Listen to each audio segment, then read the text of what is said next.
కృపగలిగిన తండ్రి, మీ పరిశుద్ధ నామమున కొందనాలు స్తోత్రాలు చెల్లిస్తున్నామయ్యా. గత నెలంతా ఫిబ్రవరి మాసం అంతా మమ్మల్ని కాపాడి సంరక్షించి తిరిగి మార్చి నెల ఈ మొదటి ఆదివారం నీ సంధిలో మమ్మల్ని సమకూర్చినందుకు మీ కృతజ్ఞతాస్తుతులు చెల్లిస్తున్నాం. మొదటి ఆరాధన నస్రాపేటలో మీరు మంచిగా జరిగించుకున్నారు, మమ్మల్ని బలపరిచారు, మాతో మాట్లాడారు. తిరిగి రెండో ఆరాధన ఈ అమ్మడిపూడిలో నాయన నీ సంధికి మమ్మల్ని నడిపించినందుకు మీకు స్తోత్రాలు. జరగవలసిన ఆరాధన కార్యక్రమానికి మీరు అధ్యక్షత వహించండి ప్రభా. గ్రామ ప్రజలందరినీ దీవించండి, సత్యాన్ని తెలుసుకోగలిగిన కృపను దయచేయండి ప్రభా. మోక్షానికి మార్గమైన నిన్ను వెంబడించగలిగిన మనస్సును దయచేయండి ప్రభా. వాక్య సత్యాన్ని ప్రతి ఒక్కరు గుర్తించినట్లుగా సహాయం చేయండి. ఈ ప్రాంత ప్రజలందరినీ మీరు దీవించండి ప్రభా. యావడమంతటిని నీ పరిశుద్ధాత్మ శక్తితో నింపండి ప్రభా. నీ ప్రభావం, నీ శక్తిని విడుదల చేయండి. రకరకాల బంధకాలతో వస్తున్న ప్రతి ఒక్కరు విడుదల పొందుకోవాలి, చెరను విడుదల పొందుకోవాలి అయ్యా. మీ సాక్షులుగా నిలబడాలి, మౌనమస్సు రక్షణలోనికి వచ్చినట్లుగా సహాయం చేయండి. మైక్ శుద్ధ ధర్మించిన బిడ్డలందరూ కూడా మేలు పొందుటకు మీ కృప అనుగ్రహించండి. జరగవలసిన ఈ ఆరాధన కార్యక్రమం ఆది నుండి అంతవరకు మీరే అధ్యక్షత వహించి నడిపించి మీ నామానికి మహిమ తెచ్చుకోమని యేసు నామములో ప్రార్థిస్తున్నాము తండ్రి. Amen, amen. దేవుని పరిశుద్ధ నామమున మహిమ కలిగిన గాక. ఇంతవరకు మనం అన్ని దేవుని సందుల పాటల ద్వారా ఆరాధన ద్వారా ప్రభు నామాన్ని కనపరుచుకునే భాగ్యాన్ని దేవుడు మనకిచ్చాడు. ఇది నా వాక్య ధ్యానం నిమిత్తం, అంటే మనం ఆరాధనలో ఈ కీర్తన వివరించలేదు కానీ మెయిన్ మెసేజ్గా మీకు తెలియపరచడానికి నేను ఇష్టపడుతున్నాను. 95వ కీర్తనలో మనం గమనిస్తే కీర్తనకారుడు ప్రజలందరికీ ఒక ఆహ్వానాన్ని అందిస్తూ ఉన్నాడు. రండి, ఏం చెప్తున్నాడు? రండి, యెహోవాను గూర్చి ఉత్సాహధ్వని చేయుదము. ఇంకా మన రక్షణ దుర్గమును బట్టి సంతోష గానము చేయుదము. ఎట్లా వద్దామంటాడంటే కృతజ్ఞతాస్తుతులతో ఆయన సన్నిధికి వచ్చేదము, కీర్తనలు పాడుచు ఆయన పేరట సంతోషగానము చేయుదము. దేవుని స్తోత్రం, హల్లెలూయా. అందుకనే ఇదే పాట పాడతాం కదా, రండి యెహోవాను గూర్చి ఉత్సాహగానము చేయుదము. రండి యెహోవాను గూర్చి ఉత్సాహగానము చేయుదము. ఆయనే మన రక్షకుడు, నమ్మదగిన దేవుడని. ఆయనే మన పోషకుడు, నమ్మదగిన దేవుడని. రండి యెహోవాను గూర్చి ఉత్సాహగానము చేయుదము. హల్లెలూయా. సత్యాన్ని తెలుసుకున్న ఈ భక్తుడు ప్రజలందరికీ ఒక ఆహ్వానాన్ని పలుకుతున్నారు. ఏమన్నా తెలుసా? రండి ప్రజలారా, రండి. ఏం చేద్దాం మనం? ఏం చేద్దాం? చాలామంది చాలా రకాల పిలుపులు పిలుస్తారండి కదా, అవునా కదా? రారా సరదాగా బయటికి వెళ్దాం అని పిలిచేవాళ్ళు కొంతమంది, అవునా? కొంతమంది ఎలా పిలుస్తారు? ఎంతసేపు ఇంట్లో ఊరికనే కూర్చుంటా, రా మన ఇద్దరం కలిసి అక్కడికి వెళ్దాం, అక్కడికి రా వెళ్దాం, బార్ షాప్కి వెళ్దాం అని పిలిచేవాళ్ళు కొంతమంది. అరే పోరుకొట్టలేదా నీకు, పద సినిమాకి వెళ్దాం, సినిమా చూద్దామని పిలిచేవాళ్ళు కొంతమంది. సరదాగా గడుపుదామని. ఈ విధంగా చాలా రకాలుగా పిలిచేవాళ్ళు ఉన్నారు. మంచి పిలుపులు ఉన్నాయి, చెడ్డ పిలుపులు ఉన్నాయి. ఆ పిలుపుని బట్టి మనం స్పందించడం అనేది చాలా అవసరం. కానీ ఈ భక్తుడు దేనికోసం ప్రజలను పిలుస్తున్నాడు తెలుసా? ఏమని అంటున్నాడు? రండి యెహోవాను గూర్చి ఉత్సాహగానము చేద్దాము. ఆ యెహోవా దేవుని గురించి బాగా తెలిసిన వ్యక్తి అండి ఈయన. ఎలా ఇంకేమంటాడు తెలుసా? మన రక్షణ దుర్గమును బట్టి సంతోషగానము చేద్దాం, ఉత్సాహంగా సంతోషంగా గానాలు చేద్దాం. ఆయన రక్షణ దుర్గం. ఇంకా ఎలా రావాలి? కృతజ్ఞతాస్తుతులతో ఆయన సన్నిధికి వచ్చేదము. హల్లెలూయా. ఉత్సాహధ్వని చేద్దాం, సంతోషగానము చేద్దాం అని అంటూ ఎట్లా రమ్మంటున్నా అంటే కృతజ్ఞతాస్తుతులతో. ఎందుకు ఆయనకి మనం కృతజ్ఞత చెల్లించాలి? లోకంలో చాలాసార్లు మనం చాలామందికి కృతజ్ఞమై ఉంటాం, ఉండాలి కూడా. కృతజ్ఞత కలిగి ఉండడం దైవ లక్షణం. ఖచ్చితంగా కృతజ్ఞత కలిగి ఉండాలి. యేసయ్య చెప్తాడు అన్ని విషయాల్లో మీరు కృతజ్ఞత కలిగి ఉండాలి అని. చాలామంది మనుషులకు కృతజ్ఞత పట్టు చూపించడం మనుషుల పట్ల, దేవుని పట్ల మాత్రమే చూపిస్తారు. కొంతమంది దేవుని పట్ల మాత్రమే కృతజ్ఞత కలిగి ఉంటారు, మనుషుల పట్ల కృతజ్ఞత కలిగి ఉండరు. కానీ అలా కాదు. మనం అవసరత కొద్దీ మనుషులు కూడా మనకు ఎంతో సహాయం చేసిన వాళ్ళు ఉన్నారు కదా. ఎవరొకరు ఏదో ఒక సమయంలో మనకి చేయూతనిచ్చినప్పుడు మనము ఒక స్థితికి ఎలా వచ్చామో కూడా మనకు తెలుసు. అది ఏ సహాయమైనా, అది డబ్బు సహాయమా, మాట సహాయమా, ఏదైనా అవ్వచ్చు. వాళ్ళు ఆ చిన్న సహాయాన్ని చాలాసార్లు మనం ఏం చెప్పుకుంటాం తెలుసా, ఆ రోజు ఆ వ్యక్తి నాకు అలాగున చేయూతనివ్వకపోతే ఈరోజు ఈ స్థితిలో నేను ఉండే వ్యక్తిని, లేకపోతే ఆ రోజు కానీ ఆ వ్యక్తి నాతో మాట్లాడకుండా ఉంటే నా జీవితం ఆ రోజే ముగించబడేది, ఆ రోజు అతను కానీ నా దగ్గరికి వచ్చి ఆదరణకరమైన మాటలు చెప్పకపోతే ఆ రోజే నా జీవితం ముగించబడేది అని ఎన్నో విషయాలు మనం చెప్తూ ఉంటాం. అవును కదా. కాబట్టి దేవుని మనుషులు అలా చేసినప్పుడు జీవితకాలం అంతా చెప్పుకుంటాం కదా. మనం ఎలా చెప్పుకుంటాం? జీవితకాలం. నా దగ్గరికి ఒక వ్యక్తి వచ్చి, ఒక సహోదరుడు అన్నాడు కదా, అమ్మా అతడు నాకు ఎవ్వరు నా దగ్గర డబ్బు లేని సమయంలో ఆయన 30 రూపాయలు నాకు ఇచ్చాడు. ఆ రోజు ఆ 30 రూపాయలు ఇవ్వబట్టి అది పట్టుకొని ఈరోజు ఈ స్థితిలో నేను ఉండగలిగాను. ఈరోజు ఎంతో సంపాదన అంటే ఇంత సంపాదన వచ్చిన తర్వాత కూడా ఆ రోజు ఏమీ లేనప్పుడు ఒక 30 రూపాయలు సహాయం చేసిన వ్యక్తిని ఇప్పుడు కూడా ఆయన మర్చిపోకుండా, అది చాలా మంచి లక్షణమే. ఆఫ్టర్ ఆల్ ఒక మనిషి చిన్న సహాయానికే మనం నిజంగా ఎంతో సంతోషపడతాం, అలాగే కృతజ్ఞత కలిగి కూడా ఉంటాం. వాళ్ళకి ఏదైనా మన ద్వారా సహాయం కావాలంటే ఏదో ఒక సందర్భంలో మనం కూడా వాళ్ళకి చేయటానికి ఇష్టపడతాం. కానీ ఇక్కడ మనం కృతజ్ఞత చెల్లించాల్సిన వ్యక్తి, అందరికంటే ప్రాముఖ్యమైన వ్యక్తి ప్రభు అయిన యేసుక్రీస్తు. హల్లెలూయా. మనం వచ్చి ఏం చేద్దామంటాడు ఈ భక్తుడు, ఎలా రావాలి అని అంటున్నాడు, కృతజ్ఞతాస్తుతులతో. దేవుని ఎంతగా మనం స్తుతించాలి, ఎంత కృతజ్ఞత చెప్పాలి అనండి. ఈ లోకంలో మనుషులు మనల్ని ప్రేమించాలంటే ఏదో ఒక కారణం ఉండాలి. స్వార్థంతోనే ప్రేమిస్తారు. తేడా వస్తే ప్రేమిస్తారు ఎవరైనా? ప్రేమించరు, ద్వేషిస్తారు వెంటనే. కానీ యేసయ్య బైబిల్లో ఒక మాట ఉంది, అలాగే దేవుడు చెప్తున్నాడు, పాపులంగా ఉండగానే దేవుడు మనల్ని ప్రేమించాడు. గట్టిగా చప్పట్లు కొట్టి ప్రభువుని కనపరుద్దాం. ఎప్పుడు ప్రేమించాడు ఆయన? మనం పాపులముగా ఉండగానే ఆయన మనల్ని ప్రేమించాడు. అందుకని ఒక భక్తుడు ఒక పాట రాస్తాడు, మనిషిని మనిషి ప్రేమించుటకు స్వార్థం మూల కారణం, దేవా నీవు ప్రేమించుటకు నీ కృపే కారణం.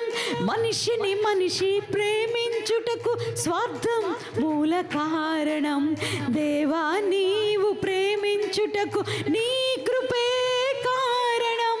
మనుషులు మారినా, మమతలు మారినా, బంధాలు వీడినా, యేసు ప్రేమ మారదు. మనుషులు మారినా, మమతలు మారినా, బంధాలు వీడినా, యేసు ప్రేమ మారదు.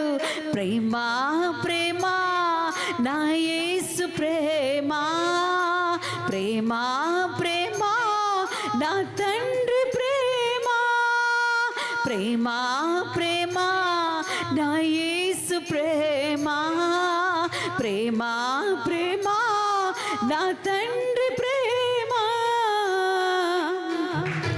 ఊహకు అందని ప్రేమ నా యేసు ప్రేమ, వెలుగు అందని ప్రేమ నా యేసు ప్రేమ, ఊహకు అందని ప్రేమ నా యేసు ప్రేమ, వెలుగు అందని ప్రేమ నా యేసు ప్రేమ. తరాలెన్ని మారినా, యుగాలెన్ని గడచినా, జగన మారనిది యేసు ప్రేమ. తరాలెన్ని మారినా, యుగాలెన్ని గడచినా, జగన మారనిది యేసు ప్రేమ. హల్లెలూయా. మనిషిని మనిషి ప్రేమించుటకు స్వార్థమే కారణం. ప్రభువా నువ్వు ప్రేమించుటకు నీ కృపే కారణం. మనుషులు మారినా, మమతలు మారినా, బంధాలు వీడినా, నీ ప్రేమ మారదు. హల్లెలూయా. తరాలు యుగాలు గడిచిపోతున్నా యేసు ప్రేమలో మార్పు లేదు. ప్రియులారా, నీ భార్య, నీ భర్త, నీ పిల్లలు, నీ బంధువులు, స్నేహితుల ప్రేమ పరిస్థితులను బట్టి మారిపోతుంది, కానీ యేసు ప్రేమ మారనిది, వీడనిది, ఎడబాయనిది యేసయ్య ప్రేమ. హల్లెలూయా. ఆయన ప్రేమ మారదు. అందుకే భక్తుడు అంటాడు కదా, ఎలా రావాలంట దేవుడి దగ్గరికి? అందరు చెప్పండి, ఎలా రావాలి? కృతజ్ఞతాస్తుతులతో. ఎందుకు ఆయనకి మనం కృతజ్ఞత చెప్పాలి? స్వయంభవుడిగా తనంతట తాను దేవుడయ్యుండి, అంటే తనంతట తాను ఉన్నవాడు దేవుడంటే, ఆయన దేవుడయ్యుండి కూడా మనిషి తప్పిపోయాడు అని, మార్గం విడిచి తప్పిపోయాడని, పాపంలో ఉండిపోయాడు అని, ఈ జంతు బలి ద్వారా మనిషికి పాపక్షమాపణ లేదు కనుక ఆ దేవుడే శరీరాన్ని ధరించుకొని మానవుడిగా ఈ భూమి మీద జీవించి సాతాన్ని, లోకాన్ని, పాపాన్ని జయించి, పాపం లేనివాడిగా జీవించి, పరిశుద్ధుడిగా జీవించి, నాలో పాపం ఉన్నదని మీలో ఎవరైనా నిరూపించగలరని ఛాలెంజ్ చేసి ఎవరూ నిరూపించలేదు. ఆయన పరిశుద్ధుడు, నీతిమంతుడని పలికారు గొప్ప గొప్ప వ్యక్తులు. అలాంటి దేవుడు తన ఈ లోకంలో మనిషిగా జీవించి పరిపూర్ణ మానవుడిగా, పరిపూర్ణ దేవుడిగా ఉండి తన పరిశుద్ధమైన రక్తాన్ని, అనగా మన కొరకు శిలువ త్యాగమును జరిగించి ఈరోజు ఆయన చనిపోయి తిరిగి లేవడం మాత్రమే కాక ఆయన యందు విశ్వాసం ఉంచిన వారికి పాపక్షమాపణనిచ్చిన దేవుడు. హల్లెలూయా. మరి ఎంతగా ఆయన స్తుతించాలి. నిన్ను ప్రేమించేవారు ఒకవేళ ఈ భూమి మీద ఉన్నా నీకున్న పాపాన్ని వారు తొలగించలేరు, నీకున్న దోషాన్ని వారు తొలగించలేరు. నిన్ను ప్రేమించేవారు ఈ లోకంలో ఉన్నా నిన్ను బాగు చేయలేరు, నీ జీవితాన్ని కట్టలేరు, నీ కుటుంబాన్ని కట్టలేరు. కానీ యేసయ్య ప్రేమ నీ జీవితాన్ని మార్చేది, నీ బ్రతుకును మార్చేది, నీ కుటుంబాన్ని కట్టేది, అద్భుతమైన విధానంలో నీ జీవితంలో ఒక మలుపును తీసుకొని వచ్చేది. హల్లెలూయా. అందుకే భక్తుడు ఎంత అనుభవించాడో, ఆ దేవుని ప్రేమను అనుభవించాడు. కనుకే రండి, ఉత్సాహ గానాలతో వెళదాం, సంతోష గానముతో వెళదాం, కృతజ్ఞతాస్తుతులు చెల్లిస్తూ ఆయన సన్నిధికి వెళదాం అని పలుకుతూ, ఇంతకీ కీర్తనలు పాడుచు ఆయన పేరు సంతోషగానం చేస్తాయి. ఎందుకు అలాగ వెళ్ళాలి అని అంటే 3వ వచనం అంటాడు, యెహోవా మహాదేవుడు. హల్లెలూయా. ఏంటమ్మా అందరు చెప్పండి, యెహోవా. అందరు చెప్పండి, యెహోవా. నేను చెప్పింది చెప్పండి, యెహోవా మహాదేవుడు. మళ్ళా యెహోవా మహాదేవుడు. హల్లెలూయా. నా సొంత మాట కాదు, బైబిల్లో క్లియర్గా ఉంది. యెహోవా మహాదేవుడు, దేవతలందరికీ పైన మహాత్మము గల మహారాజు. హల్లెలూయా. అందరికీ పైగా ఉన్నవాడు, అందరినీ ప్రేమించినవాడు, అందరి కోసం ప్రాణం పెట్టినవాడు, అందరినీ క్షమించగలిగిన అధికారం కలిగిన వాడు, ప్రతి మనిషి పాపము నుండి విడిపించే అధికారం కలిగిన వాడు ఆయన ఒక్కడే. ఎందుకు ఆయన సన్నిధికి మనం రావాలి అనే విషయాన్ని కూడా కీర్తనాకారుడు చెప్తున్నాడు. ఎందుకంటే ఆయన మహాదేవుడు, గొప్ప దేవుడు, దేవతలందరికీ పైన మహాత్మ్యము గల మహారాజు అన్నట్టు క్రింద వచనాల్లో సృష్టి మీద కూడా ఆయన అధికారము కలిగిన వాడు. హల్లెలూయా. ఎందుకు సృష్టి మీద ఆయన అధికారం ఉంది? ఆయనే ఆ సృష్టిని చేసిన వాడు కనుక. తెలుసా ప్రియులారా, ఈరోజు సృష్టి ఎక్కడి నుండి ప్రశ్నలతోనే మిగిలిపోతుంది. ఎవరు తోచినట్లుగా వాళ్ళు రాసుకుంటున్నారు. కానీ బైబిల్ గ్రంథంలో సృష్టి క్రమం చాలా చక్కగా ఉంది. బైబిల్లో రాయబడిన ప్రతి మాట కూడా అంటే రాను రాను చాలా విషయాలు ఇప్పుడిప్పుడు అవగాహనలోకి ప్రజలు వస్తూ ఉన్నారు. అవి ముందుగానే బైబిల్లో రాయబడి ఉన్నాయి, ఇప్పుడు తెలుసుకుంటున్నారు చాలామంది. నిజంగా మనం ఎంత ధన్యులం. సృష్టికర్త అయిన దేవునిగా తెలుసుకునే అదృష్టాన్ని దేవుడు మనకిచ్చినందుకు గట్టిగా చప్పట్లు కొట్టి యేసయ్య నామాన్ని ఘనపరుద్దాం. గొప్ప భాగ్యం నాకు ఇచ్చావయ్యా. అదే సృష్టి మీద అంటే భూమి ఆగద స్థలములు ఆయన చేతిలో ఉన్నవి, పర్వత శిఖరములు ఆయనవే, సముద్రం ఆయనది, ఆయన దాన్ని కలుగు చేసెను, ఆయన హస్తములు భూమిని నిర్మించెను, ఆయన మన దేవుడు. హల్లెలూయా. చెప్పండి, ఈ మాట కూడా చెప్దామా? ఆయన నా దేవుడు. చెప్పండి, ఆయన నా దేవుడు, మనందరి దేవుడు. సృష్టికర్త అయిన దేవుడు. సంతోష గానంతో, ఉత్సాహ గానంతో రండి. ఎలా రమ్మంటున్నాడు? కృతజ్ఞతాస్తుతులతో ఆయన సన్నిధికి రండి. ఎందుకు ఆయనకు మనం కృతజ్ఞత చెల్లించాలి అని అంటే చాలా విషయాలు చెప్పాను. అలాగే ఇక్కడ ఏమని ఉంది? ఆయన మహాదేవుడు, గొప్ప దేవుడు, సృష్టిని చేసినవాడు, ఆ సృష్టిని పరిపాలించేవాడు అని చెప్తూ 6వ వచనంలో ఇంకా అద్భుతమైన మాట మాట్లాడతాడు. చూడండి, ఆయన మన దేవుడు, మనము ఆయన పాలించు ప్రజలము, ఆయన మేపు గొర్రెలము. హల్లెలూయా. మనము ఎవరు చెప్పండి? ఆయన పరిపాలన చేసే ప్రజలం. మన రాజు ఎవరు? అందరూ చెప్పాలి. మన రాజు ఎవరు? యేసయ్య. హల్లెలూయా. ఆయన మన మంచి కాపరి. ఏ కాపరి చెప్పండి?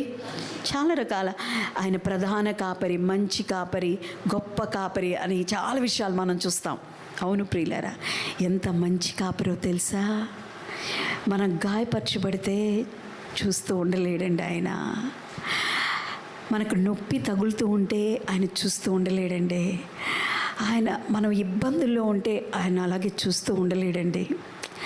ఆయన మనం వేదనలో గుండా వెళుతూ ఉంటే ఆయన చూస్తూ ఉండలేడు. ఆయన మనం కన్నీటి లోయలో గుండా, అంటే కన్నీరులో గుండా వెళుతూ ఉంటే అలాగే మౌనం చూస్తూ ఉండలేడండి. ఆయన స్పందించే దేవుడు. హల్లెలూయా. ఏం చేస్తాడు ఆయన? స్పందించే దేవుడు. బైబిల్ గ్రంథంలో యేసు ప్రభుని ఒక వ్యక్తి ఆహ్వానిస్తాడు. సీమోను పేతురు అనే అతను సీమోని ఇంటికి ఆహ్వానించబడతాడు. ఎవరు? ప్రభు అయిన యేసుక్రీస్తు. ఆయన 3.5 సంవత్సరాల పరిచర్యలో జరిగిన చాలా తక్కువ రోజులు ఉన్నాడు భూమి మీద. 33.5 సంవత్సరాలు ఉన్నాడు. 30 సంవత్సరాలు మాత్రం ఒక ఇంట బాధ్యత కలిగిన కొడుకుగా, తల్లిదండ్రులకు విధేయతగా ఉన్నాడు. 3.5 సంవత్సరాలు చట్టబద్ధమైన తండ్రి. ఓన్లీ ఎవరు? యోసేపు, అంతే. మరియా అంటే పురుషునితో సంబంధం లేకుండా దేవుని శక్తి ద్వారా ఆమె గర్భము ధరించి, దేవునికి అసాధ్యమైనది ఏదైనా ఉందా? అలాగున ఆయన ఒక గర్భం కావాలి కనుక మరియా గర్భంలో నుండి వచ్చే చట్టబద్ధమైన తల్లిదండ్రులను కూడా ఆయన ఏం చేశాడు చెప్పండి? గౌరవించాడు. 30 సంవత్సరాలు బాధ్యత కలిగిన కొడుకుగా ఉన్నాడు. ఎలా చెప్పగలం అంటే లూకాసు వార్తలో ఉంటాడు. 12 సంవత్సరాల వయసులో వాళ్ళు యెరూషలేముకి వెళ్తారు కదా, సంవత్సరానికి ఒకసారి వెళ్తారని చెప్పా కదా. అక్కడికి వెళ్ళినప్పుడు అప్పుడు యేసు ప్రభుని కూడా, ఆయన బాలుడు 12 సంవత్సరాల వయసు ఉంది ఆయనకి. మరియా, యోసేపు అలాగే యేసు బాలుడిని తీసుకొని వెళ్ళారు. అయిపోయిన తర్వాత రిటర్న్ వచ్చేటప్పుడు ఒక రోజంతా ప్రయాణం చేసిన తర్వాత చూస్తే యేసు ప్రభు వాళ్ళ దగ్గర లేడు. చాలా కంగారు పడిపోతారు. ఎంత బంధువుల్లో వెతికినా, ఎక్కడ వెతికినా, ఒకవేళ బంధువుల మధ్య ఎక్కడన్నా మాట్లాడుతూ ఉన్నాడేమో చూస్తే ఎక్కడ లేడు. మళ్ళీ తిరిగి ఎక్కడికి వెళ్ళారు? వెనక్కి వెళ్ళారు. యెరూషలేము దేవాలయకి వెళితే అక్కడ పెద్ద పెద్ద వాళ్ళ మధ్య కూర్చొని మాట్లాడుతున్నాడు. అక్కడ ఉన్న వాళ్ళ దగ్గర ఆశ్చర్యపడిపోతారు. కానీ ఆమె కంగారుతో మరియా ఏమంటుందో తెలుసా? అయ్యా, నేను మీ తండ్రి ఎంత కంగారు పడిపోయామో, ఎంత వెతుకుతున్నాను నిన్నంటే, ఆయన నా తండ్రి పని మీద నేను ఉండాలని మీకు తెలియదా అని అన్నాడు. కానీ వెంటనే లోబడి వారితో పాటు వెళ్ళి వాళ్ళ దగ్గర ఉన్నట్లుగా మనం చూస్తాం. దాన్ని బట్టి మనం ఏం చెప్పగలమంటే, ఒక బాధ్యత కలిగిన కుమారుడిగా 30 సంవత్సరాలు ఉన్న తర్వాత 3.5 సంవత్సరాల పరిచర్యలో, కేవలం 3.5 సంవత్సరాల పరిచర్య ఈరోజు జీవితకాలం మట్టుకు సరిపోయినంత పరిచర్య దేవుడు చేసి, ఆయన విడిచిపెట్టి వెళ్ళిన పరిచర్య కొనసాగించే బాధ్యతను దేవుడు ఒక్కొక్కరిని ఎన్నుకొని ఈరోజు నేను ఇంకా అనేక మంది సేవకులు ఈరోజు దేవుని కోసం వాడబడుతున్నారు. హల్లెలూయా. ఆయన పరిచర్యలో భాగంగా యేసును సీమోన్ అనే వ్యక్తి ఇంటికి ఆహ్వానించాడు. ఇంటికి ఆహ్వానించినప్పుడు చాలా సంతోషంగా, యేసయ్య ఎవరు పిలిచినా వస్తాడు, ఆయన ఎవరు ఆహ్వానించినా వస్తాడు. చాలామంది మమ్మల్ని మొదట్లో అన్నారు, అమ్మ వస్తారా, మా ఇంటికి వస్తారా, మేము పెట్టేది తింటారా? అరే అలాగేంటి, అసలు మనందరం ఒకటే. ఎవరు చెప్పండి? మనందరం ఒకటే. మన బాధ్యతలు వేరు, అంతే. మన బాధ్యతలు వేరు. మనందరం పరలోకపు తండ్రి బిడ్డలం. మన బాధ్యతలు వేరు. నా బాధ్యత వేరు, నీ బాధ్యత వేరు. ఏది పెట్టినా మేము తింటాం, ఎక్కడికైనా మేము వస్తాం. ఎందుకంటే దేవుని ప్రేమతో మేము నింపబడ్డాం. హల్లెలూయా. ఏ స్థలానికైనా వస్తాం. ఎవరిది ప్రార్థన చేయమంటే చేస్తాం. వాళ్ళ కోసం ఉపవాసం ఉండి ప్రార్థన చేయమన్నా చేస్తాం. అందుకోసమే దేవుడు మమ్మల్ని పిలిచాడు. యేసయ్య కూడా ఎవరు పిలిచినా నేను రాను అని చెప్పలేదండి. పిలిచిన వారందరి దగ్గరికి వెళ్ళినట్లుగా మనం చూస్తాం. ఆ కోవలో సీమోని ఇంటికి కూడా యేసు ప్రభు వెళ్ళాడు. వెళ్ళినప్పుడు ఆ ఇంటిలో యేసు ఉన్నాడని ఎరిగి ఆ ఊరిలో ఒక స్త్రీ ఉందంట. ఆమె పేరేమో తెలియదు కానీ నాకు అందరు కలిసి ఒక పేరు పెట్టారు, పాపాత్మురాలైన స్త్రీ. నిజంగానే ఆమె బ్రతుకు అలాంటిదే. అందుకే లోకం కూడా ఆమెను చాలా అసహ్యంగా చూసేది. పాపం చేసినంతసేపు చాలా సంతోషంగా ఉంది, కానీ ఆ పాపం వలన వచ్చిన పరిణామం ఆమెకి చాలా బాధను కలిగిస్తూ ఉంది. సమాజం అంతా ఆమెను వెలివేసింది. ఎవరి ప్రేమ ఆమెకి లేదు. చాలా చెడు జీవితం జీవించిన స్త్రీ. ఎవరు ఆమెను ఆదరించడం లేదు. ఎవరు ఆమెకి పక్షంగా ఎవరు నిలబడటం లేదు. పాపం ఏ వ్యక్తినైనా చివరికి ఒంటరిగానే మిగులుస్తుంది. అది చాలా చాలా బాధాకరమైన పరిస్థితులకు మనల్ని నెట్టేస్తుంది. మొత్తానికి ఈ స్త్రీ అలాగున ఆమె జీవితం ఒంటరిది అయిపోయింది. ఆ టైంలో ఆమెకు ఒక వార్త వినబడింది, సీమోని ఇంట యేసు వచ్చి ఉన్నాడని. అసలు ఆమెను ఎవరింటికి రానివ్వరండి. కానీ ఆమె ధైర్యం చేసి ఏం చేసిందంటే, ఆ యేసుని నేను దర్శించుకోవాలి, ఆయన ఏం అసహించుకున్నా పర్వాలేదు, ఆ యేసు దగ్గరికి వెళ్ళాలి అని సీమోని ఇంటిలోకి వెళ్ళిపోయింది. వెళ్ళిపోగానే సీమోను చాలా సణుగుతూ ఉంటాడు. ఆ స్టోరీ అంతా మనకొద్దు, కానీ చాలా విషయాలు అక్కడ జరిగినాయి. కానీ లాస్ట్కి ఆమె కన్నీరు, అసలు యేసు దగ్గరకు వెళ్ళగానే ఆమె పాపాలు మరింతగా గుర్తొచ్చేసి పశ్చాత్తాపంతో భయంకరంగా ఏడ్చిందండి. ఎంత ఏడ్చిందంటే ఆమె కన్నీరట యేసు పాదాలను కడిగేసినాయి అంట. అంత కన్నీరు కార్చింది. అంటే ఆ రకమైన పశ్చాత్తాపం వచ్చింది. యేసు దర్శనం కలిగినప్పుడు యేసును ఆమె చూడగానే ఆమె బతుకేంటో మరింతగా లోతుగా తెలిసిపోయి చాలా ఏడ్చేసింది. యేసయ్య ఒక మాట అంటాడు, ఈమె విస్తార పాపములు క్షమించబడి ఉన్నవే. హల్లెలూయా. ఆమె ఏడుస్తూ తన పాపము గురించిన పశ్చాత్తాపడినప్పుడు ఆయన మౌనంగా ఉండలేకపోయాడు. ఆమె గత పాపాలన్నిటినీ క్షమించి ఒక నూతన జీవితాన్ని ఇచ్చాడు. అవును ప్రియులారా, మన దేవుడు ఎంత గొప్పవాడో తెలుసా? మౌనంగా ఉండడు ఆయన మన విషయంలో. మన దేవుడు స్పందించేవాడు. చెప్పండి, స్పందించేవాడు. నువ్వు పాపం చేస్తే చూస్తూ ఊరుకోడు ఆయన. పాపపు శిక్షణ వేసి నిన్ను ఎలాగైనా పరిశుద్ధపరచడానికి కొన్ని మార్గాలు నీ కోసం అక్కడ పెడతాడండి. నువ్వు దారి తప్పిపోతుంటే దారిలోకి తేటానికి కొన్ని పరిస్థితులు ఆయన నీ జీవితంలోకి అనుమతిస్తూ ఉంటాడు. అందుకనే ఆయన మంచి కాపరి. హల్లెలూయా. ఏ కాపరి చెప్పండి? మామూలుగానే మన గొర్రెల కాపరిని, ఒకసారి మన దగ్గర గొర్రెల కాపరి ఉన్నారు కదా, నారాయణరావు గారు. నారాయణరావు గారు గొర్రెల కాపరి. అవునా? గొర్రెల కాపరి. అయ్యా, గొర్రె పిల్ల ఏదైనా గాయమైపోయి పడిపోతే వదిలిపెట్టి వెళ్ళిపోతావా? నువ్వు వదిలిపెట్టి వెళ్తావా? నీ గొర్రెకి గాయమైతే వెళ్ళవు కదా. ఏం చేస్తావు? దాన్ని ఎత్తుకుంటావు, ఆ గాయాన్ని కడతావు, వదిలిపెట్టి వెళ్ళడు. దాని స్వస్థత వచ్చే వరకు ఎంత బాధో. అయ్యో, గొర్రె పిల్ల ఎలా అయిపోయింది. ఒకసారి వచ్చాడు కదా, ఏదో గొర్రె ఏమంటారు దాన్ని, ప్రసవించినప్పుడు దానికి ఏదో బాగలేదు అని చెప్పాడు. గుర్తుందయ్యా? బాగలేదు అని చెప్పాడు. ఆయన ముఖం చూడాలి ఆ రోజు వచ్చి ప్రార్థన చేసుకునేటప్పుడు. అమ్మో, అసలు ఎంత వేదనో, నా గొర్రె పిల్ల ఇలా అయిపోయింది, ఈ పిల్ల ఏంది ఎట్టుంది అని చెప్పి. నిజంగా మన పిల్లల పట్ల ఎంత శ్రద్ధ తీసుకుంటామో చంటి పిల్లల పట్ల ఆయన ముఖంలో బాధ. ప్రార్థన చేయమ్మా, దేవుని సహాయం కోరుకున్నాడు ఆయన. అంటే ఎందుకు ఈ మాటలు చెప్తున్నానంటే, గొర్రెలు మేపే గొర్రెల కాపరికే గొర్రె పట్ల అంత బాధ్యత ఉంటే, ఒక జంతువు పట్లే మనందరినీ సృష్టించి తన రూపంలో చేసుకున్న దేవుడికి మన పట్ల ఇంకెంత శ్రద్ధ ఉంటుంది? మన గాయమైతే ఆయన వదిలిపెడతాడు అనుకుంటున్నారా?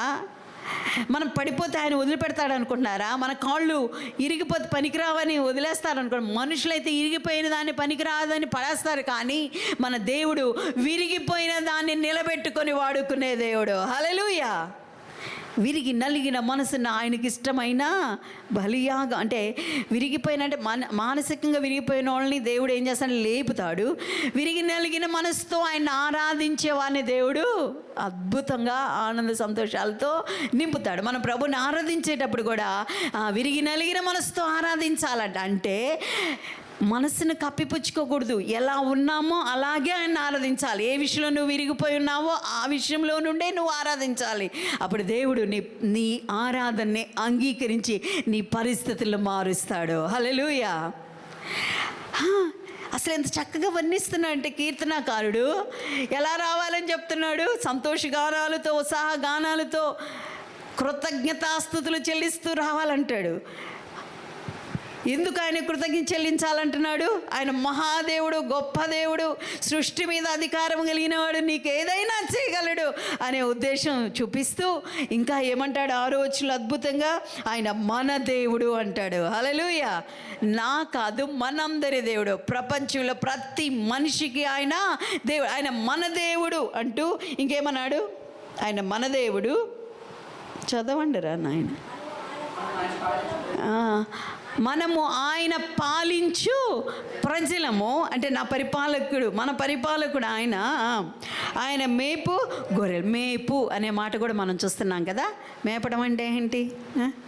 పోషించటం. చెప్పండి. పోషించటం. ఈరోజు చాలామంది పోషణ విషయంలో బాధపడే వాళ్ళు ఉన్నారు. మత్తయి సువార్తలో చాలా చక్కని మాట ఉంటుంది చూడండి. 6వ అధ్యాయము, మత్తయి సువార్త 6వ అధ్యాయం ఒకసారి తీయండి. 6వ అధ్యాయం,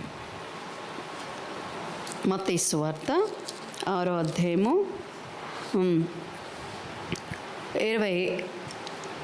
25వ వచనం నుండి చదువుతాను చూడండి. అందువలన నేను మీతో చెప్పినది ఏమనగా, ఏమి తిందుమో ఏమి త్రాగుదుమో అని మీ ప్రాణమును గూర్చి అయినను, ఏమి ధరించుకుందుమో అని నీ దేహమును గూర్చి అయినను చింతింపకుడి. ఆహారము కంటే ప్రాణమును, వస్త్రము కంటే దేహమును గొప్పవి కావా? ఆకాశ పక్షులను చూడుడి, అవి విత్తవు, కోయవు, కొట్లలో కూర్చుకొనవు, అయినను మీ పరలోకపు తండ్రి వాటిని పోషించుచున్నాడు. మీరు వాటి కంటే బహుశ్రేష్ఠులు కారా? ఈ మాట చూడండి ఎంత బాగుందో. ఆకాశ పక్షులు విత్తనాలు విత్తుతాయా? విత్తకుండా పంట ఆడకొస్తాయి. ఇంకా విత్తవు, కొయ్యవు, కొట్లు లేవు, వాటి కూర్చుకోవు. కానీ ఆయనను మీ పరలోకపు తండ్రి అనగా మన పరలోకపు తండ్రి వాటిని ఏం చేస్తున్నాడు? పోషిస్తున్నాడా లేదా అని అంటూ పోషిస్తున్నాడు కదా. మీరు వాటికంటే శ్రేష్ఠులు అంటే దాని అర్థం ఏంటి? మీరు వాటికంటే శ్రేష్ఠులు అంటే దాని అర్థం ఏంటి? వాటినే మీకంటే అంత శ్రేష్టమైనవి కానీ, లేక శరీరం ప్రాణం మాత్రమే ఉన్న పక్షులకే అంత ప్రాధాన్యత ఇచ్చి అంతగా పోషిస్తున్నాడే, వాటికంటే శ్రేష్ఠులైన మిమ్మల్ని నేను పోషించలేనా? మీకు వస్త్రాలు ఇవ్వలేనా? మీకు ఆహారాన్ని ఇవ్వలేనా? ఖచ్చితంగా మన అవసరతలు తీర్చేవాడై ఉన్నాడు. హల్లెలూయా. ఏం తీరుస్తాడు ఆయన? మన అవసరతలు తీర్చేదేవు. మేపటం అంటే పోషించటం, మన అవసరతలు తీర్చడం. మన మంచి కాపరి మనల్ని గాయాలైన అని వదిలిపెట్టడు, పడిపోయావని వదిలిపెట్టడు, కాలు ఇరిగిపోయిందని వదిలిపెట్టడు. ఏ విధమైన చేతడైనా నీ గాయాల్ని కట్టి బాగు చేసి ఎక్కడ పడిపోయావో అక్కడ నిలబెట్టుకుంటాడు ఆయన. అంతేకాదు అద్భుతంగా పోషించి నీ ప్రతి అవసరం తీరుస్తాడు. ఎంతమంది ఆర్థిక విషయాల్లో కుంగిపోతున్నారో వారందరికీ దేవుడు సమృద్ధిని అనుగ్రహించునుగాక. ఈ వాగ్దానం అలాంటి వారి జీవితంలో నెరవేర్చబడునుగాక. హల్లెలూయా. ఇప్పుడు చెప్పండి, ఈ మాట కూడా చెప్దామా? నేను పిచ్చుకల కంటే, పక్షుల కంటే శ్రేష్ఠురాలను. హల్లెలూయా. నాకు భయం లేదు. నా దేవుడు నా అవసరతలు తీరుస్తాడు. అంటే కొంతమంది యొక్క ఉద్దేశం ఏంటంటే, ఎంత కష్టపడినా కొంతమంది ఈ మాట పట్టుకొని వంకరగా ఆలోచించబాకండి. నేను మౌనంగా కూర్చుంటే అన్ని దేవుడు చూసుకుంటాడు, చేయాల్సిన పని నువ్వు చేయాలి, దేవుడు నీకు ఏ పని అప్పగించాడో దాన్ని నమ్మకంగా చేయి. కొంతమంది ఎగతాళి చేసేవాళ్ళు ఉంటారు. ఇలాంటి మాటలు విని ఎగతాళి చేస్తారు. అబ్బో వాళ్ళ దేవుడు పిచ్చుకల కంటే ఆకాశపక్షి శ్రేష్ఠులు అంటే వాళ్ళని పోషిస్తాడంట. బైబిల్లో కష్టపడే వాళ్ళని దీవిస్తానని చెప్పాడు ఆయన. ఎవరికి దీవిని చెప్పండి? కష్టపడాలి. ఈ మాటను అపార్థం చేసుకోబాకండి. నువ్వు చేయగలిగింది నువ్వు చేయి, దేవుని మీద ఆధారపడు. నీ కష్టార్జితాన్ని ఆశీర్వదిస్తాడు. ఎలా ఆశీర్వదిస్తాడో చెప్పనా? నువ్వు కష్టపడి సంపాదించేది కొంచెమైనా చాలదనుకుంటావు, కానీ దానిలో నుండే సమృద్ధిగా పోషణనిచ్చి మిగిలేట్లుగా చేస్తాడు ఆయన. అలాంటి ఆశ్చర్యకార్యాలు జరిగిస్తాడు. నా జీవితంలో చేశాడండి అలాగ నా ప్రభు. నీ జీవితంలో చేయలేడా? మన పితరుల జీవితంలో చేసిన దేవుడు నీ జీవితంలో ఆయన చేయలేడా? ఆయన గొప్ప దేవుడు. మనం ఎదగడానికి, మనం ముందుకు వెళ్ళడానికి అడ్డుగా ఉన్న ప్రతి అడ్డుబండని, ప్రతి కొండని, పర్వతమును చదును భూమిగా చేసే దేవుడు ఆయన. హల్లెలూయా. ఆయన నిన్ను దరికి చేర్చి మంచి ఉన్నతమైన సమృద్ధికరమైన మార్గములో ఆయన నడిపించే దేవుడు. ఆయన మన దేవుడు. మనము ఆయన పాలించు ప్రజలము, ఆయన మేపు గొర్రెలము. ఈ మాట మనందరం కలిసి చెప్దామా? ఆయన నా దేవుడు. చెప్పండి చెప్పండి. వ్యక్తిగతంగా మన దేవుడు, వ్యక్తిగతంగా మనతో. ఆయన నా దేవుడు, నేను ఆయన పాలించు బిడ్డను, ఆయన పోషించు గొర్రెను, ఆయన పోషించే బిడ్డను. హల్లెలూయా. ఆయన మన అవసరతలు తీర్చేవాడు. ఎంత చక్కగా ఉంది చూడండి. అంటే 4 భాగాలుగా ఈ కీర్తన మనం చూడొచ్చు. మొదటి భాగంలోనేమో ఎందుకు, ఎలా రావాలి ఆయన దగ్గరికి అనే విషయాన్ని చెప్తాడు. ఎందుకు ఆయన కృతజ్ఞత చెల్లించాలనే విషయాన్ని చెప్పాడు. అలాగే ఆయన ఎలాంటి వాడో, తన ప్రజల పట్ల ఏమై ఉన్నాడో చెప్పాడు. లాస్ట్లో ఒక వార్నింగ్ ఇచ్చేస్తాడు. ఏమిచ్చాడు? అందరూ చెప్పండి, ఏమిచ్చాడు? లాస్ట్లో ఒక వార్నింగ్, హెచ్చరిక ఉంది. ఒక మాట చదవండి, అక్కడ ఏముందో. రండి, 7వ వచనం. నమస్కారం చేసి సాగిలపడదాము, మనల్ని సృజించిన యెహోవా సన్నిధిని మోకరించుదాము. నేడు మీరు ఆయన మాటను అంగీకరించిన ఎడల ఎంత మేలు. రండి రండి అందరిని. ఇవన్నీ కారణాలనే చెప్పి మళ్ళా ఫస్ట్లో ఎలాగైతే ఆహ్వానించాడో మళ్ళా అంటాడు కదా, చెప్పాను కదా కారణాలన్నీ, ఎందుకు రావాలి అనేది, ఎందుకు కృతజ్ఞత చెప్పాలి అనేది, ఆయన ఎంత గొప్పవాడో చెప్పాను కదా. రండి రండి మనం నమస్కారం చేద్దాం, సాగిలపడదాం ఆయనకి, మనల్ని సృజించిన యెహోవా సన్నిధిని మోకరిద్దాం రండి అని అంటూ, నేడు మీరు ఆయన మాట వినిన ఎంత మేలు. ఆయన మాట విని ఉత్సాహ గానంతో, సంతోష గానంతో, కృతజ్ఞత స్థుతులతో ఆయన సన్నిధికి వచ్చి ఆయన మాట వింటే ఎంత మేలు అనే మాట ఎందుకన్నాడంటే, మీ పితరులు నా మాట వినలా, 40 సంవత్సరాలను వేధించారు. అది మెరీబాయ్ వద్ద అక్కడ ఉండి కింద వచనాలు మనం చూద్దాం. 40 సంవత్సరాలు ఏం చేశారు? వాళ్ళు సణిగారు, గొణిగారు, నా మాట వినలా, నన్ను పరిపూర్ణంగా వెంబడించలేకపోయారు, దీవెనలు వారు కోల్పోయారు. మీరు అలా ఉండొద్దు. హెచ్చరిక చేస్తున్నాడు దేవుడు. ఏమంటున్నాడు? హెచ్చరిక చేస్తున్నాడు. ఏంటి వాళ్ళు చేసిన తప్పు? సణిగారు. ఏం చేశారు? ఏ విషయంలో సణిగారు? వాళ్ళు కొంచెం కొరత అయిన విషయంలో సణిగారు. నీళ్ళ దగ్గర, ఆహారం దగ్గర చూస్తామండి. అక్కడ మనం ఇశ్రాయేలు చరిత్ర మనం చదివితే వాళ్ళు సణుగుతారు. భయంకరమైన పాపం ఇదండి, భయంకరమైన లోపం దేవుని ప్రజల్లో. దేవుని ప్రజలమైన మనం సణగకూడదు. చాలా సణిగారు. అసలు అక్కడ దాకా సరే దేవుడి దగ్గర దాకా వెళ్ళకుండా ముందు మన ఇంట్లో చూద్దాం. ఎవరైనా ఊరికి సణిగే వాళ్ళు ఉన్నారనుకో మన ఇంట్లో, భర్త కానీ, భార్య కానీ, పిల్లలు కానీ పద్దాగా సణుగుతూ ఉంటే మనకి ఎట్టుంటుంది? భలే హాయిగా ఉంటుందా? ఎట్టుంటుంది? రాని తలనొప్పి వచ్చిద్ది. ఆ తలనొప్పి మైగ్రేన్ వెళ్ళిపోయిద్ది, నరాలు చిట్లిపోతాయి, బ్లడ్ క్లాట్ అయింది నరాల్లో. ఎవరి వల్ల? ఇదిగో ఈ ఇంట్లో సణుగుతూ గొడుగుతూ తిని. సణకటం అంటే ఏంటో తెలుసా? వాళ్ళు అసలు గట్టి మాట్లాడారు, ఊరికే ఏదో ఒకటి, అది ఇది అసలు ఆ సణిగే వాళ్ళు ఉంటే మారండి. అది దైవ బిడ్డల లక్షణం కాదది. దేవునికి ఇశ్రాయేలు విషయంలో బహుకోపం పుట్టించిన విషయం ఏంటో తెలుసా? సనగటం, గొణకటం. ఈరోజు కూడా చాలామంది యేసుని నమ్ముకొని కూడా ఇలా చేస్తున్నారు. అందుకే అన్యులు చాలామంది యేసుని ఎరగని వాళ్ళు అంటారు కదా, వాళ్ళు మేము ఎలా ఉన్నాం, వాళ్ళు అలాగే ఏంటి తేడా అంటే, అలా మేము అసలు బైబిల్ ఏం చెప్తుంది అది వాళ్ళు నేను చాలామంది చెప్తాను ఈ విషయాన్ని. బైబిల్ ఇలా చెప్పలేదండి. బైబిల్ ఏం చెప్తుందో వాళ్ళు అలా చేయట్లేదు. చేసిన వాళ్ళే నిజంగా క్రైస్తవులు అని చెప్తాను. అందుకే అరే ఈ ఒక పేరు ఒకటి పెట్టుకొని, యేసుని అడ్డం పెట్టుకొని, క్రైస్తవుడు అనే పేరు పెట్టుకొని వీళ్ళేందో నిజంగా భక్తుల్లాగా, కానీ వాళ్ళ ప్రవర్తన అంతా చూస్తే అంతా మార్పు ఉండదు. కానీ నిజమైన క్రైస్తవులు మంచి ప్రవర్తన కలిగి ఉంటారు. హల్లెలూయా. ఓర్చుకుంటారు, సహిస్తారు, ప్రేమిస్తారు, అర్థం చేసుకుంటారు, సనగరు, గుణగరు, విసిగించరు, దూషించరు, కోప్పడరు. కోపం అంటే మళ్ళీ వ్యతిరేకం కాలేదు. అవసరమైన చోట కోపట్టడం ఓకే, కానీ అనవసరమైన కోపాలు చాలామంది ఊరికనే కోపం వచ్చింది. ఏదైనా సరి చేసుకోమని చెప్తే ఎంత కోపమో, వాళ్ళు మెచ్చుకుంటే కోపాలు రా వీళ్ళకి. ప్రేమించే వాళ్ళు సరి చేసుకోమని చెప్తారు. యేసయ్య కూడా ఈ కీర్తనలో భక్తుడి ద్వారా ఇలా మాట్లాడిన తర్వాత లాస్ట్కి ఒక హెచ్చరిక చేస్తూ ఉన్నాడు. మీ పితరులాగా మీరు ఉండబాకండి, ప్రజలారా రండి, సంతోషగానంతో రండి, ఉత్సాహగానంతో రండి, కృతజ్ఞతాస్తుతులు చెల్లిస్తూ రండి, ఎందుకంటే ఆయన మన దేవుడు, మహోన్నతుడైన దేవుడు, ఆయన మన మంచి కాపరి, ఆయన మనకి సహాయం చేసేవాడు అని ఇవన్నీ చెప్పుకుంటూ వస్తూ లాస్ట్కి హెచ్చరిక ఇస్తాడు. వారిలాగా మీరు ఉండబాకండి, మీ పితరులు మెరీబా యొద్ద నన్ను పరిశోధించారు, నన్ను విసిగించారు, సణిగారు, గొణిగారు. హెచ్చరిక. ఈరోజు మనకి హెచ్చరిక ఏంటి తెలుసా? సణగొద్దు, గొణగొద్దు. మరి ఎట్టుండాలా? ఓర్పుతో, సహనముతో ఎదురు చూడాలి. అలాంటి వారి విషయంలో దేవుడు అద్భుత కార్యం చేస్తాడు. దీనికి ఎవరెవరో ఎందుకు, యోబే ఒక మంచి మాదిరి మనకు కదా. యోబు తన జీవితంలో సమస్తమును కోల్పోయినా కానీ తను ఎంత ఓర్పును ప్రదర్శిస్తాడో తెలుసా? ఎంత సహనాన్ని ప్రదర్శిస్తారో తెలుసా? ఎక్కడ దేవుని మీద సణిగినట్టు కానీ, భార్య మీద సణిగినట్టు కానీ, లేక సమాజం ప్రజల మీద సణిగినట్టు కానీ యోబు గ్రంథంలో మీరు ఎక్కడైనా చూసారా? అసలు ఎవరి మీద సణగడండి.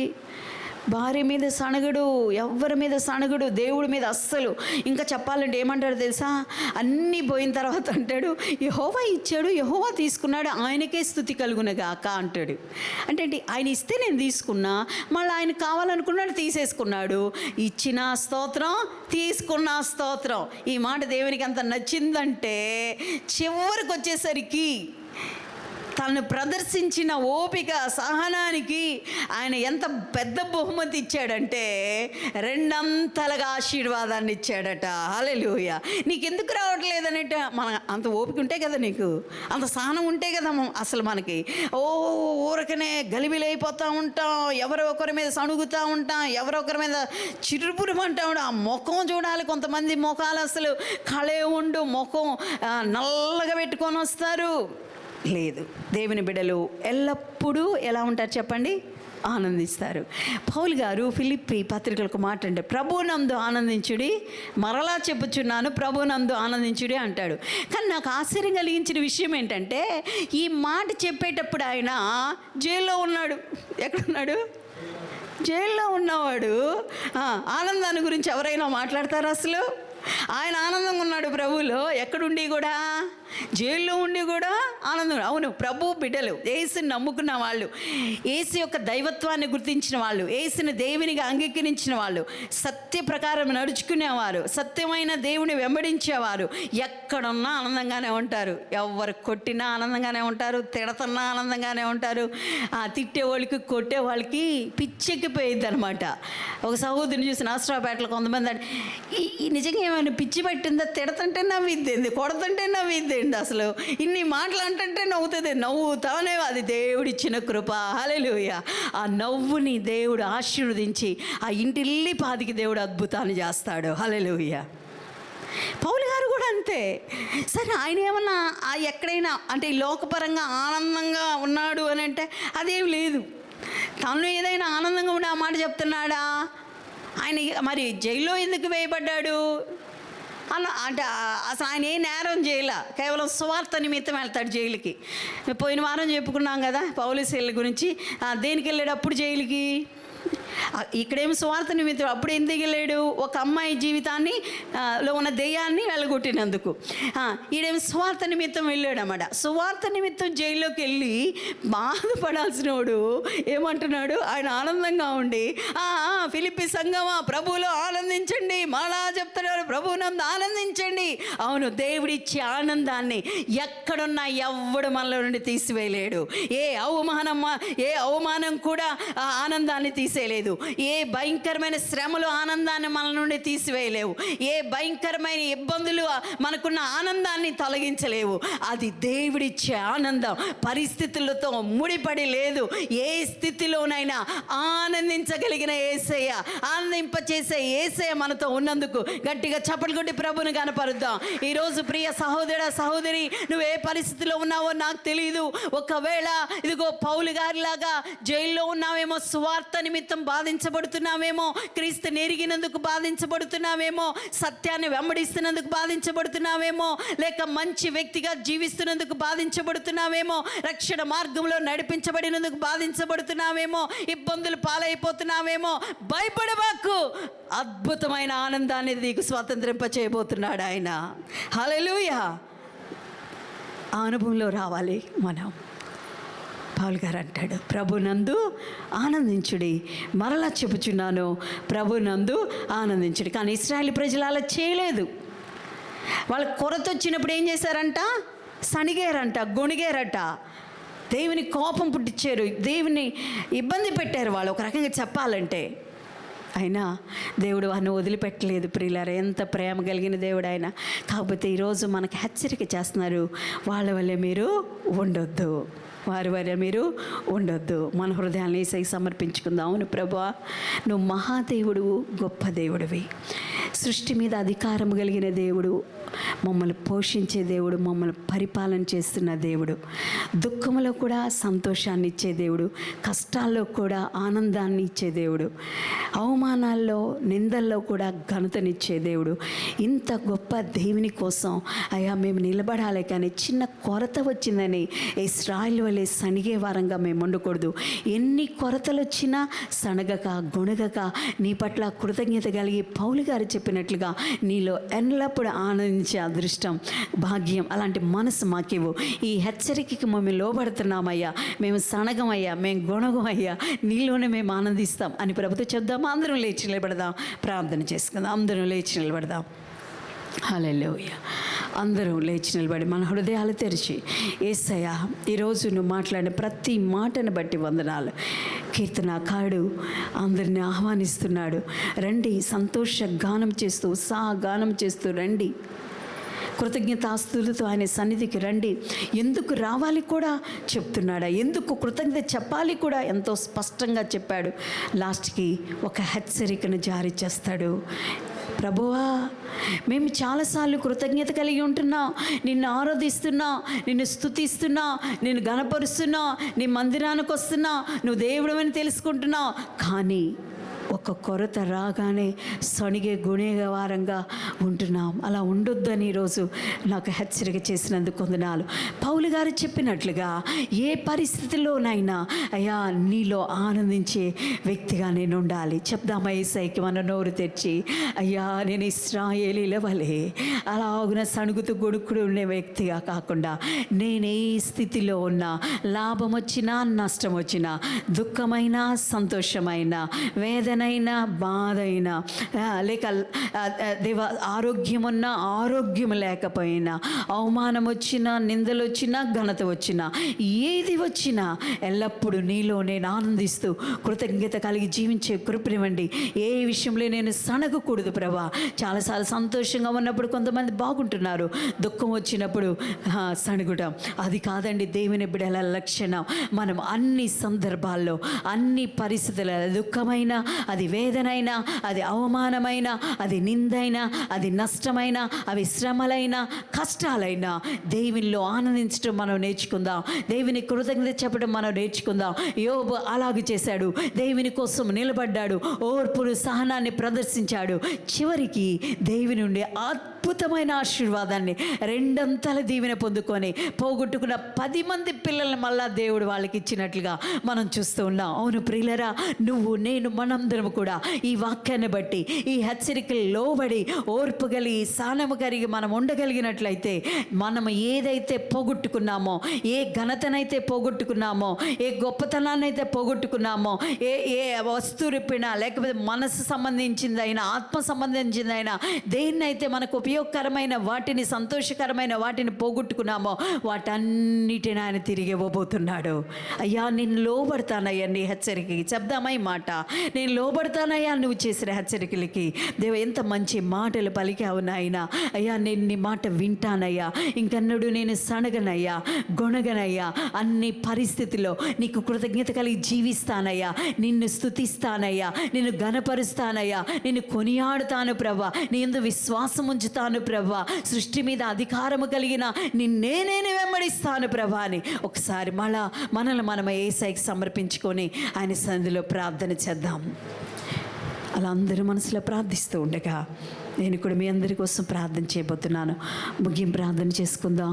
ప్రార్థనతో ఈ కార్యక్రమాన్ని మనం ముగించుకుందాం. ప్రేమమయుడా, కృప కలిగిన తండ్రి, మీ పరిశుద్ధ నామమునకు వందనాలు స్తోత్రాలు చెల్లిస్తున్నాం. ఈ పరిశుద్ధ దినములో అయా, పండుగ దినములో నీ సన్నిధిలో చేరి ఆరాధించుకునే ధన్యతనిచ్చా. ఈ లోకంలో ఎన్నో పండుగలు చేస్తూ ఉన్నారు, కానీ ప్రభా, ఆదివారం నిన్ను ఆరాధించే పండుగ కంటే గొప్ప పండుగ ఈ లోకంలో ఏది లేదయ్యా. ఎందుకంటే నీ మందిరంలో నీ మేలు చేత మమ్మల్ని తృప్తిపరుస్తున్న దేవుడివయ్యా. ఈరోజు ఈ రెండో ఆరాధనలో మీరున్నందుకు వందనాలు. పాటల ద్వారా మహిమ పొందారు, ఆరాధనలో మీరున్నారు, మీకు స్తోత్రాలు. వాక్యం ద్వారా అయ్యా మమ్మల్ని ఎంతగానో మీరు బలపరిచినందుకు మీకు స్తోత్రాలు. విన్న వాక్యాన్ని హృదయాల భద్రపరుచుకొని వాక్యాన్ని అనుసరించి నడుచుకునే కృపనివ్వండి. నీ హెచ్చరికలకు లోబడుతూ అయ్యా, కొరత వచ్చినప్పటికీ నీ ప్రభా సనగకుండా గొణకొణుగా ఓర్పుతో సహనముతో నిరీక్షణతో ఎదురు చూసి నీ మేలును మేము అనుభవించగలిగిన కృపను మాకు దయచేయండి. పౌలు గారి వలె ప్రభా శ్రమల్లో కూడా నీ యందు ఆనందించే ఆధ్యాత్మిక పరిపక్వతలోకి మేమందరము నడిపించబడుదుము గాక నాయన. అప్పుడు యోబులాగా మమ్మల్ని దర్శించే దేవుడు, గొప్ప కార్యాలు చేసే దేవుడు. ఇదేనా ఎంతమంది ఏ పరిస్థితిలో కూడా వెళుతున్నాడో మీకు తెలుసు నాయన. ఊరికనే ఈ మాటలు నువ్వు పలుకు నాయన. అయ్యా, మా హృదయ అంతరంగాలను ఎరిగిన దేవుడు అయ్యా, సూటిగా మాట్లాడే దేవుడు అయ్యా. ఈరోజు ఈ వాక్యం ద్వారా ఎంతోమందితో నువ్వు సూటిగా మాట్లాడేవు తండ్రి. యూట్యూబ్ ద్వారా వింటున్న ప్రజలందరితో నువ్వు మాట్లాడుతున్నావు నాయన. ఆ బిడ్డలందరినీ మీరు దీవించండి. వాక్యాన్ని అనుసరించి నడుచుకుంటూ మీరిచ్చే శాశ్వతమైన ఆనందాన్ని, సంతోషాన్ని పొందగలిగిన కృపను దయచేయమని వచ్చిన బిడ్డలందరినీ దీవించిన, వారి కుటుంబాలను దీవించండి, గ్రామ ప్రజలను దీవించండి. అయా, గ్రామ ప్రజలందరికీ రక్షణ భాగ్యమును అనుగ్రహించమని ఈ కార్యక్రమం ఆదరినంత వరకు మీరే అధ్యక్షత వహించి నడిపించినందుకు మీకే కృతజ్ఞత తెలియపరుస్తూ యేసు శ్రేష్టమైన నామములో నేను వేడుకొని ప్రార్థిస్తున్నాము తండ్రి. ఆమేన్, ఆమేన్.